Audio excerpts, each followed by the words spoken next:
स्वागत है आपका एचजे एडुकेशन हिंदी में। इस वीडियो में हम लोग जॉब एनालिसिस के प्रोसेस के बारे में पढ़ेंगे और जॉब एनालिसिस के इम्पोर्टेंस महत्व के बारे में जानेंगे। जॉब एनालिसिस में जॉब के बारे में डिटेल्ड और सिस्टमैटिक तरीका से एनालिसिस किया जाता है। इतना ही नहीं, जॉब एनालिसिस की सहायता से जॉब को परफॉर्म करने के लिए आवश्यक स्किल के बारे में जाना जा सकता है और एम्प्लॉय के लिए एलिजिबिलिटी तय की जा सकती है। दूसरे शब्दों में, एम्प्लॉय के पास कौन सा स्किल होना चाहिए, कितना नॉलेज और योग्यता होनी चाहिए, इसे भी तय किया जा सकता है। आज के समय में काम को लेकर एम्प्लॉय से क्या एक्सपेक्ट किया जा सकता है, काम से जुड़ा एनवायरनमेंट आदि के बारे में भी जॉब एनालिसिस से जाना जा सकता है। जॉब एनालिसिस के प्रोसेस में यह इंश्योर किया जाता है कि काम सही से पूरा हो सके और ऑर्गेनाइजेशन के अलग अलग डिपार्टमेंट के काम से जुड़े जरूरतों को समझा जा सके। अगर हम लोग ह्यूमन रिसोर्स के पॉइंट ऑफ व्यू से देखें तो प्रॉपर जॉब एनालिसिस काम को बेहतर तरह से एनालाइज करने में मदद करता है और यह भी श्योर करता है कि ऑर्गेनाइजेशन के पास प्रॉपर नंबर में इंप्लॉइज हो। जॉब एनालिसिस का प्रोसेस को कुछ स्टेप्स में बांटा जा सकता है। चलिए उन स्टेप्स को देखते हैं। पहला स्टेप है determining the purpose of job analysis. Job analysis के पर्पस को तय करना। इस स्टेप में प्रयास यह किया जाता है कि जॉब एनालिसिस का पर्पस को जाना जा सके। मतलब इस स्टेप में यह जानने का प्रयास किया जाता है कि जॉब एनालिसिस क्यों परफॉर्म किया जा रहा है। मतलब जब तक जॉब एनालिसिस का पर्पस पता नहीं चलता तब तक जॉब एनालिसिस से लाभ नहीं लिया जा सकता है। इसलिए जॉब एनालिसिस को परफॉर्म करने का पर्पस जानना जरूरी हो जाता है। जॉब एनालिसिस का पर्पस पता होने पर उसके अनुसार रिसोर्सेस को एलोकेट करना आसान हो जाता है। अगला स्टेप है प्लानिंग जॉब एनालिसिस।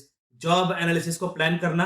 यदि कोई एक्टिविटी प्लानिंग के साथ परफॉर्म की जाती है तो उसका सफल होने का चांसेस और भी बढ़ जाता है। मैनेजर और बाकी इंप्लॉय से इकट्ठा की गई इंफॉर्मेशन से जॉब एनालिसिस के प्रोसेस को प्लान किया जाता है।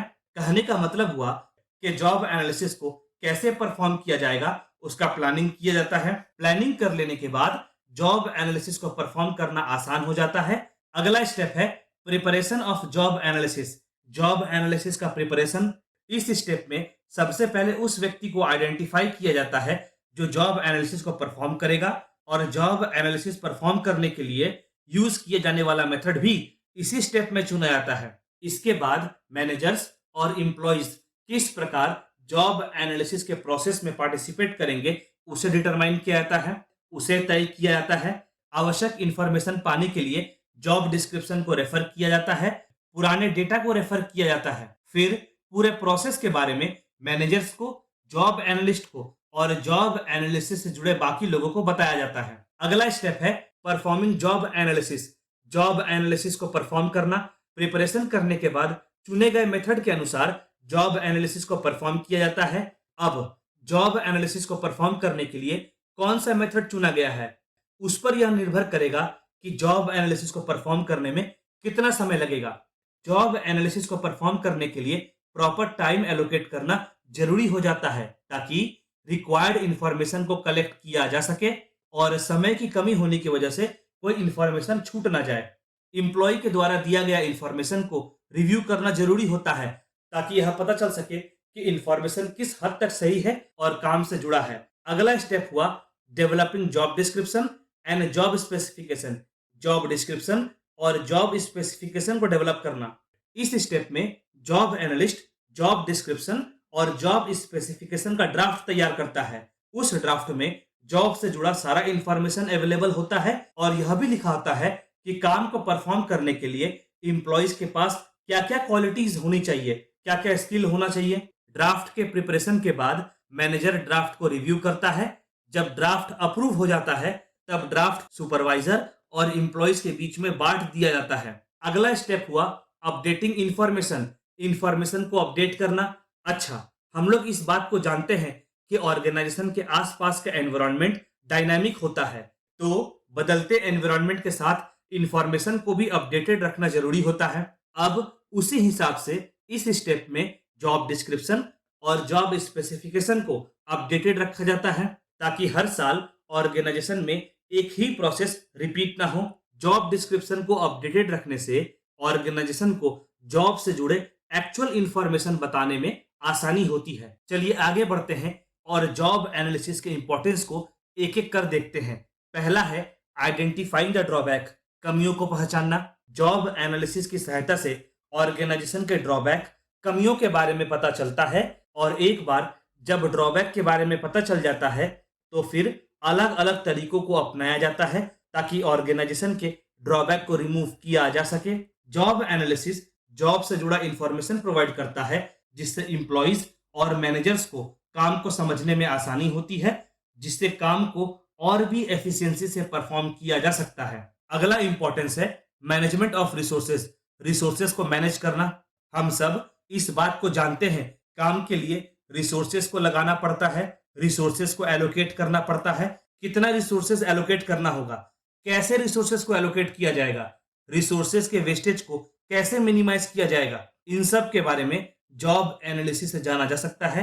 अगला इंपॉर्टेंस है इवेल्युएशन ऑफ परफॉर्मेंस, परफॉर्मेंस को इवेल्युएट करना।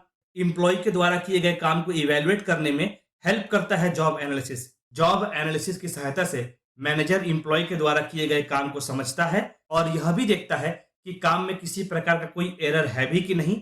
इसके अलावा मैनेजर यह भी जान सकता है कि सबऑर्डिनेट ने किस हद तक इंस्ट्रक्शंस को फॉलो किया है और काम रिक्वायरमेंट के हिसाब से पूरा हुआ है भी कि नहीं। अगला पॉइंट है managing human resources, human resource को मैनेज करना। जॉब एनालिसिस के द्वारा प्रोवाइड किया गया इंफॉर्मेशन ह्यूमन रिसोर्स मैनेजमेंट के लगभग सारे फंक्शंस में काम में आता है, इसलिए जॉब एनालिसिस इतना इंपॉर्टेंट होता है। अगला पॉइंट है arranging training and development, training और डेवलपमेंट को अरेंज करना। जॉब एनालिसिस के हेल्प से इंप्लॉय के लिए ट्रेनिंग और डेवलपमेंट प्रोग्राम अरेंज किया जाता है।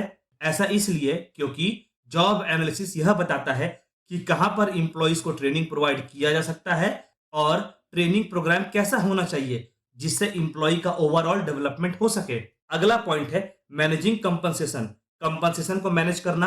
किसी भी ऑर्गेनाइजेशन के लिए कंपनसेशन एक बहुत इंपॉर्टेंट पार्ट होता है।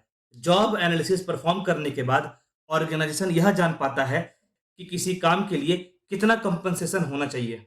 अगला इंपॉर्टेंस है प्रमोशन और ट्रांसफर। इंप्लॉइज को उनके परफॉर्मेंस के हिसाब से प्रमोशन दिया जाता है और ट्रांसफर करते समय यह देखा जाता है कि जिस पोस्ट या जॉब में इंप्लॉय को ट्रांसफर किया जा रहा है उस पर इंप्लॉय काम कर पाएगा या नहीं।